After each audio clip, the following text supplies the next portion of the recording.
चलिए जी, नमस्कार। मैं हूँ विकास त्यागी और आज एक वीडियो के अंदर आपका स्वागत करता हूँ जी मैं। आज का जो वीडियो होने वाला है बड़ा इंटरेस्टेड फुल वीडियो होने वाला है। एक नॉलेज वाला वीडियो होने वाला है, क्योंकि हमारे जो पेडी के जो किसान हैं, जो धान लगाते हैं, ऑलरेडी चावल की खेती करते हैं, उनके लिए बड़ा नॉलेजफुल वीडियो होने वाला है। क्योंकि जो प्राइमरी स्टेज होती है, जो आपकी जब आप धान लगाते हैं और जब वो लगभग 20 से 22 से 25 दिन का होता है, तो उसके अंदर एक दो किसान भाइयों एक बीमारी आती है और वो बहुत एक बेसिक बीमारी है, लेकिन नुकसान उसके बड़े होते हैं। वो एक बीमारी होती है जी, फंगस की बीमारी होती है और उसको हम जो एग्रीकल्चर साइंस के अंदर बोलते हैं जी, शीत ब्लाइट बोलते हैं। अब शीत ब्लाइट होता क्या है, थोड़ा इसके पीछे की साइंस समझेंगे हम। शीत ब्लाइट अगर आपको देखने को मिलेगा, ये फंगस की बीमारी है। एक फंजी एक जो है फंगस का जो एक अटैक होता है आपके पौधे के ऊपर। और वो होता कहाँ है, मैं थोड़ा दिखाने की कोशिश करूँगा। अभी ये मैं खेत के अंदर खड़ा हूँ जी, जिस खेत के अंदर मैं आपको दिखाने की कोशिश करूँगा।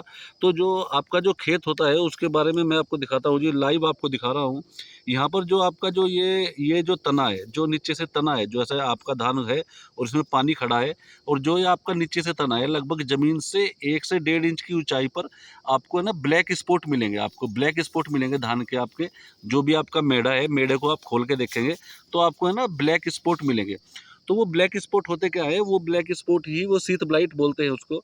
और वो जब स्टार्टिंग फेज में होते हैं तो वो ब्लैक ब्लैक होते हैं, लेकिन जैसे ही वो थोड़े बड़े होते हैं तो ऑलरेडी बहुत अच्छा करके वो अपने आप को डेवलप करते हैं। और जो आपका जो खेत है, और जो आपका जो खेत का जो धान है और उसका जो आपका तना है, जहाँ पर मैंने आपको दिखाया था, तो वहाँ पर वो ब्लैक स्पॉट हो जाता है और वो बहुत चौड़ा करके अपने आप को चौड़ा-चौड़ा कर लेते हैं। जैसे कहते हैं ना, एक देसी भाषा में अजगर के हो, आपने साँप देखा होगा, तो उस पे जो ऊपर के चकदे होते हैं वो, तो उस टाइप के वो चकदे हो जाते हैं। तो आपको इसकी चीज़ का बहुत ध्यान रखना है और वो ऊपर तक आ जाते हैं। अगर आप उस पर ध्यान ना दें, तो आपके में पत्ते तक भी आ सकते हैं और बहुत बड़ा नुकसान आपको खेत को दे सकते हैं वे। तो इसकी जानकारी के लिए किसान भाइयों ज़्यादा टेंशन लेने की ज़रूरत नहीं है जी।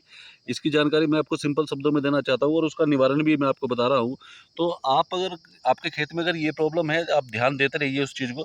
आपके खेत में अगर ये प्रॉब्लम है तो आपको करना क्या है, आपको एक फंजीसाइड लाना है दुकान से और आपको उसका स्प्रे कर देना है, बढ़िया करके स्प्रे करना है। इतना स्प्रे करना है कि पानी जो है वो नीचे तक जाए। तो अब दवाई का नाम नोट कर लीजिए। एक दवाई है, बड़ी फेमस दवाई है, आजकल लोग बाग उसको भूल चुके हैं, लेकिन शीत ब्लाइट के लिए रामबाण दवाई है जी, हेक्साकोनाज़ोल। बड़ी अच्छी दवाई है और सस्ती भी है। किसान वाइज़ भी सस्ती है, क्योंकि 300 से 350 रुपये लीटर मिल जाती है और 8 से 10 बीघे में बहुत अच्छा करके कवर कर लेती है। उसके साथ-साथ ही किसान भाइयों, आपको एक काम और करना है, स्ट्रेप्टोसाइक्लिन के पैकेट भी मिलाने हैं। बाय चांस अगर आपके खेत में बीएलबी आया हुआ है, जैसे मैंने एक वीडियो पहले भी डाला था, बीएलबी आया हुआ है तो वो उस पे भी काम कर जाएगा।